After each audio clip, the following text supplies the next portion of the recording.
Hi friends, welcome back to my பிஎம்யூனிட்டி channel. நான் உங்கள் திவ்யா. இன்றைக்கி ஒரு சின்ன ஹேர் கேர் டிப் தான் பார்க்க போகிறோம்.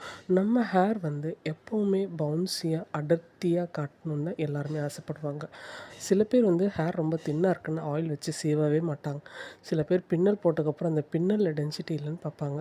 பட் அப்படிலாம் இல்லைங்க. ஹேராக இருந்தாலும் சரி, எதுவாக இருந்தாலும் சரி, நம்ம எல்லாத்துக்குமே அதிகமான டைம் கொடுக்கணும். முடியை பொறுத்த வரைக்கும் ரொம்ப கஷ்டம். மண்டையிலேருந்து எடுக்கிறது ஈஸி, பட் வளர வைக்கிறது ரொம்ப ரொம்ப கஷ்டம்.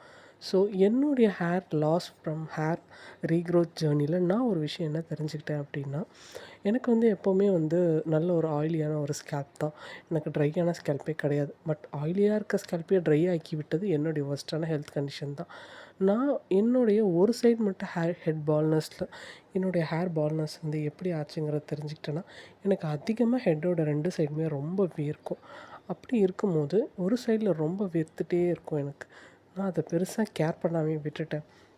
எனக்கு ரொம்ப வேர்க்கும் போதெல்லாம் தலையை விரித்து விட்டு நம்ம நல்லா துவட்டி விடணும். அப்படி பண்ணாதனால எனக்கு ஒரு சைடு மட்டும் ரொம்ப டென்சிட்டி குறைஞ்சிருச்சு. ஒரு சைடு பேஸ் பண்ணி அதிகமாக கொட்ட ஆரம்பிச்சிருச்சு. ஸோ அதனால இப்போ பின்னல் போடும்போது என்னுடைய திக்னஸ் ரொம்ப கம்மியாக இருக்குது.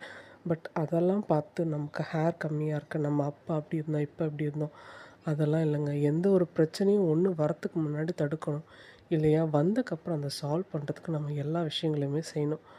இதுக்கு நமக்கு அதிகமான பொறுமை தேவை. நம்மக்கிட்ட இருக்கிறது 10 முடியாக இருந்தாலும் அதை பத்திரமா பார்த்துக்கணுங்க. அப்போ தான் 10 100 ஆகும், 100 200 ஆகும். ஸோ நம்ம ஹெல்த் மட்டும் இல்லைங்க, நம்மளோட ஆரோக்கியம், நம்மளோட மனசு, நம்மளோட கான்ஃபிடென்ஸ் எல்லாமே நம்ம கையில் தாங்க இருக்குது. நம்மளோட ஹேர் கேருக்கு நமக்கு என்னென்ன